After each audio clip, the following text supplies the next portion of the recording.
আসসালামু আলাইকুম। কংগ্রেচুলেশন ভারত এবং পাকিস্তান।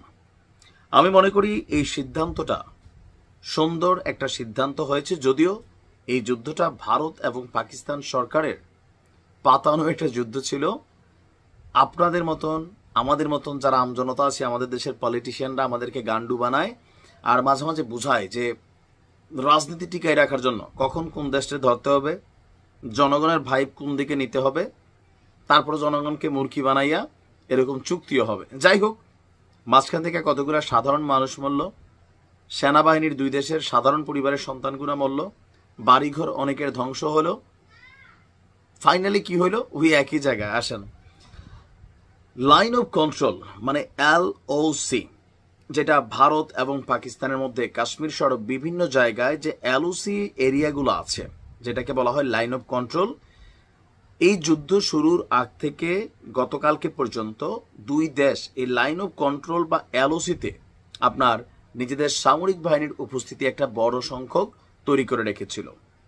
তো আজকে লাইন অফ কন্ট্রোল থেকে দুই দেশই তাদের সেনাবাহিনীকে প্রত্যাহারের বিষয়ে পারস্পরিক একটা সমঝোতায় পৌঁছেছে। দুই দেশের শীর্ষ সামরিক কর্মকর্তারা বিষয়টি নিশ্চিত করেছেন বলে জানিয়েছে আন্তর্জাতিক গণমাধ্যমগুলো। বলা হচ্ছে যে আগামী 30 মের মধ্যে সেনাবাহিনীকে শান্তিকালীন অবস্থানে ফিরিয়ে নেওয়ার লক্ষ্যে দুই দেশ তাদের কার্যক্রম শুরু করেছে। এই প্রক্রিয়ায় উভয় দেশের director general of military operations তারা সক্রিয়ভাবে অংশ নিচ্ছেন। চলতি মাসের শুরুতে সীমান্তে উত্তেজনা বৃদ্ধির পর থেকে যে যুদ্ধবিরতি কার্যকর রয়েছে, সেনা প্রত্যাহারের এই সিদ্ধান্তকে তার দ্বিতীয় ধাপ হিসাবেই দেখা হচ্ছে। সংশ্লিষ্ট কর্মকর্তাদের বক্তব্য হচ্ছে বিশ্বাস ভিত্তিক পদক্ষেপের ধারাবাহিকতা বলে আখ্যায়িত করেছেন। সেনা মোতায়েন স্বাভাবিক অবস্থায় ফিরিয়ে নেওয়ার সিদ্ধান্তটি যুদ্ধবিরতি কাঠামোর দ্বিতীয় অংশ। এর পেছনে আমেরিকা সহ বিভিন্ন দেশের কূটনৈতিক একটা প্রচেষ্টা ছিল। দর্শক, দুই দেশই যৌথভাবে তাদের বিবৃতিতে বলছে যে চলতি মাসের শুরুতে যেই চরম সংঘাতময় পরিস্থিতি সৃষ্টি হয়েছিল, পরবর্তীতে যুদ্ধবিরতি ঘোষণা হওয়ায় আপনার এই পদক্ষেপকে সাধুবাদ জানিয়েছে সারা বিশ্ব। পাকিস্তানের পক্ষ থেকে অভিযোগ উঠেছিল যে ভারতের কিছু আগ্রাসী পদক্ষেপ সীমান্তে উত্তেজনা সৃষ্টি করে, এর জের ধরে তারা সেখানে সেনাবাহিনীর সংখ্যা এখন পর্যন্ত আপনার বলবৎ রেখেছে। আবার ভারতেরও একই বক্তব্য যে যুদ্ধবিরতির পর বিভিন্ন সময় পাকিস্তান থেকে আগ্রাসী কিছু অ্যাক্টিভিটিস ছিল, যার কারণে তারাও সেনা প্রত্যাহার করেনি। আর যার কারণে এখন পর্যন্ত দুই দেশ সেনা প্রত্যাহার নিয়ে আপনার কি বলা হয়েছে একটা ফাইনাল সিদ্ধান্তে পৌঁছেছে। দুই দেশেরই সার্বিক কল্যাণেতে নিহিত হবে। বিশ্লেষকরা মনে করছেন যে এই ধরনের সমঝোতা দীর্ঘমেয়াদে দক্ষিণ এশিয়াকে স্থিতিশীল করতে গুরুত্বপূর্ণ ভূমিকা রাখবে।